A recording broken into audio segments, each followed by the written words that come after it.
All right, back on the conversation. Look, if there's one thing you guys want to discuss, and I hear it all the time, is please talk about property appraisals in Columbus, Ohio. All right, fine, we will, okay? So that's why we brought on a great guest, Michael Stinziano, and he was the Franklin County Auditor. And of course, the reality here is that it actually is very important because some of the implicit racial bias that goes into it. And my God, if it affects your property values, it's probably the few things that affect you more in your life because most of America's wealth is in their homes. So it's almost like a home robbery when they appraise it wrong. And then when they appraise it wrong on purpose, it's even worse. So Michael, welcome to the program. Thanks for the opportunity to be here, and you framed it really well. Okay, good, thank you. So you were the auditor there, and you studied this, and there's is there an appraisal coming up in Ohio in 2023? So in Ohio, we do appraisals every 6 years, and the last major one was 2017, took office in 2018, and one of the commitments to the community was conducting a performance audit. That audit led to a desire for additional analysis using that racial bias lens, and it is all building to the next 2023 mass appraisal. Okay, so let's talk about that.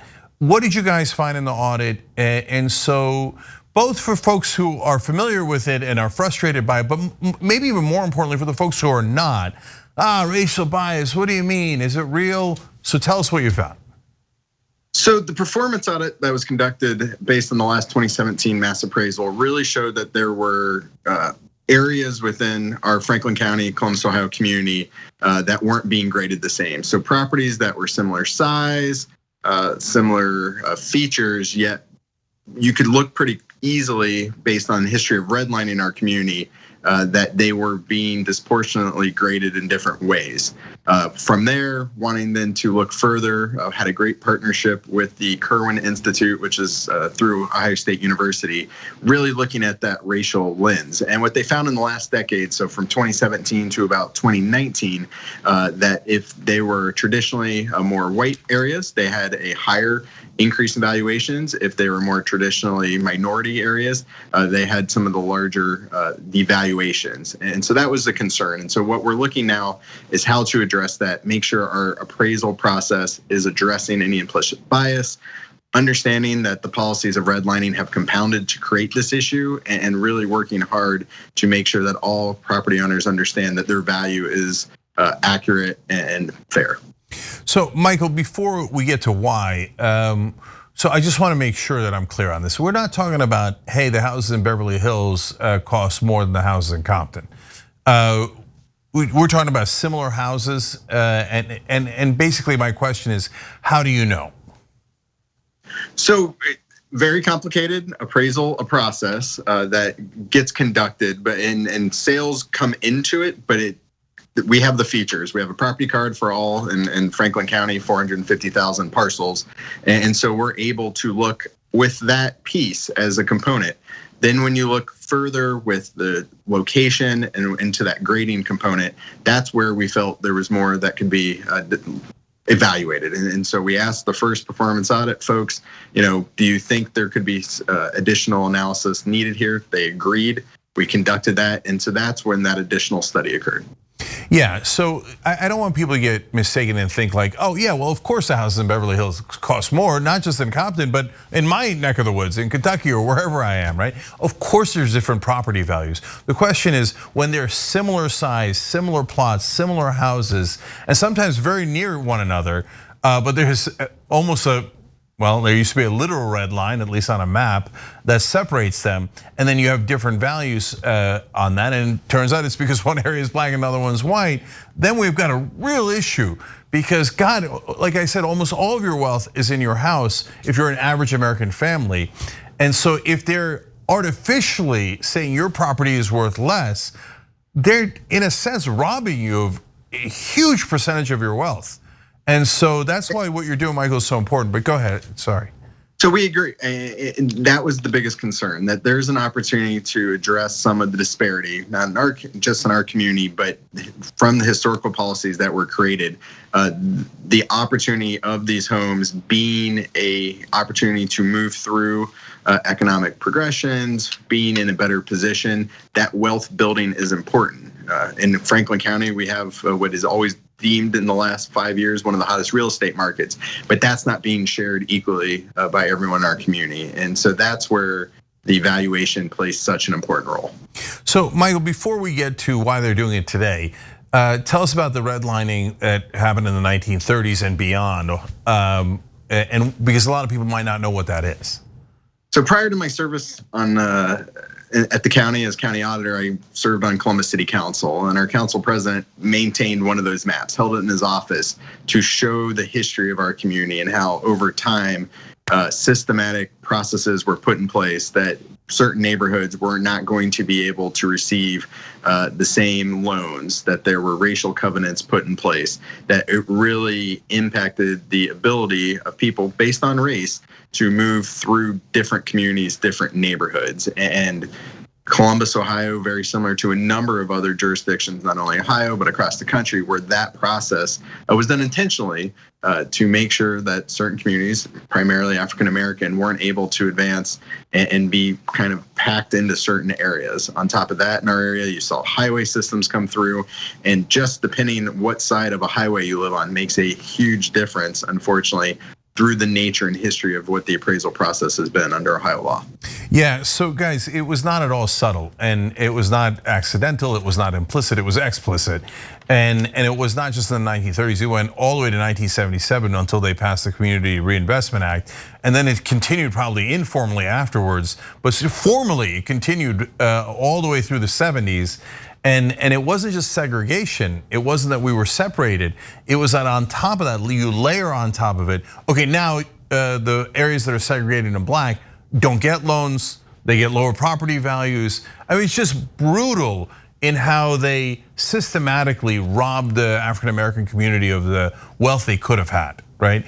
And that the rest of Americans were accruing. And it was all done under cover of night, and it was done in a silent way, so you never knew you were being robbed.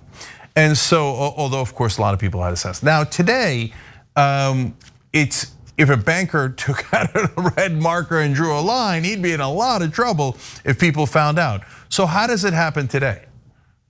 So one of our challenges is making sure that the participation that property owners have in helping establish the value, making sure we have the information, is reflective of our entire community.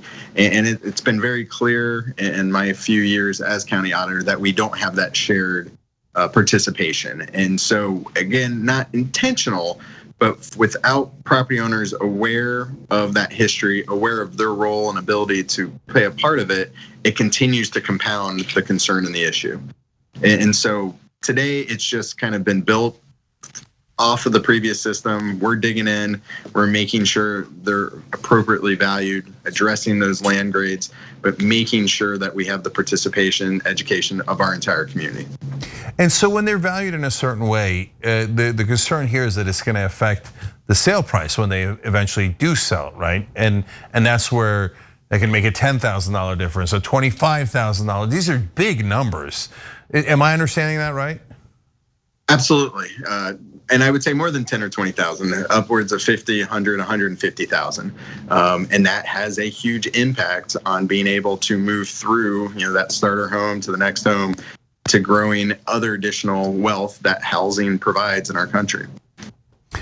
Yeah, and so now that it's implicit bias, probably the assumptions of a lot of people, oh, that's a bad neighborhood. Is it based on crime or other actual information that you could prove? No, it's based on a bias that person has, and maybe oftentimes doesn't even know that they have, right?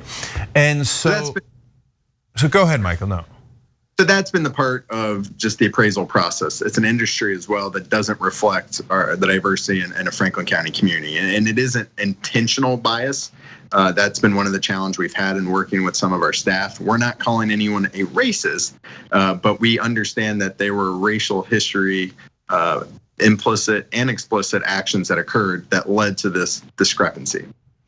Yeah, and I know people get super touchy about it. On the other hand, the other guy's getting robbed of $100,000, so he's got a right to be way more touchy about it. And so, okay, given that people are touchy about it, but it's so important and it's got to be corrected. How do you tackle that? How do you go about fixing it? So our first is access to our process. There's a way in which property owners can challenge. We understand it's a very bureaucratic system. There may be intimidation just dealing with a county courthouse system. So we've worked with our local legal aid society, making sure that property owners that need a better understanding through the process get some representation, and so have been appreciative of legal aid's partnership to providing those opportunities. We also have been working hard that there's homeowner assistance programs, again, making sure that people understand the importance of the value of their home and making sure we get it right and where they have that role. And so really doing our best, not just on education, but making sure that we're getting the participation. And then the appraisers as well, having the appraisers understand what implicit bias is, how when they hear a certain neighborhood, even if the features are the same, what history of that neighborhood they may or may not have may play a role in having additional checks. So it won't just be one person in our 2023 process that's going to sign off and say this is the appropriate value, but we're going to have additional folks in play to make sure that we're eliminating any of those factors. All right, Michael, we really appreciate you joining us and putting a spotlight on this issue, because it makes such an enormous difference. And right now, the average white family has 10 times the wealth of the average black family. And people think, the old way of thinking is, you see that it's about hard work, etc. No, it's about systemically not allowing them to accumulate wealth in the past explicitly, very explicitly, and now implicitly, and especially based on homes, because that's where almost all of our wealth is as Americans. So again, thank you for the good work, Franklin County Auditor Michael Stinziano. We appreciate it. Thank you. Thanks for watching The Young Turks. Really appreciate it. Another way to show support is through YouTube memberships. You'll get to interact with us more. There's live chat emojis, badges. You've got emojis of me, Anna, John, JR. So those are super fun. But you also get playback of our exclusive member-only shows and specials right after they air. So all of that, all you gotta do is click that join button right underneath the video. Thank you.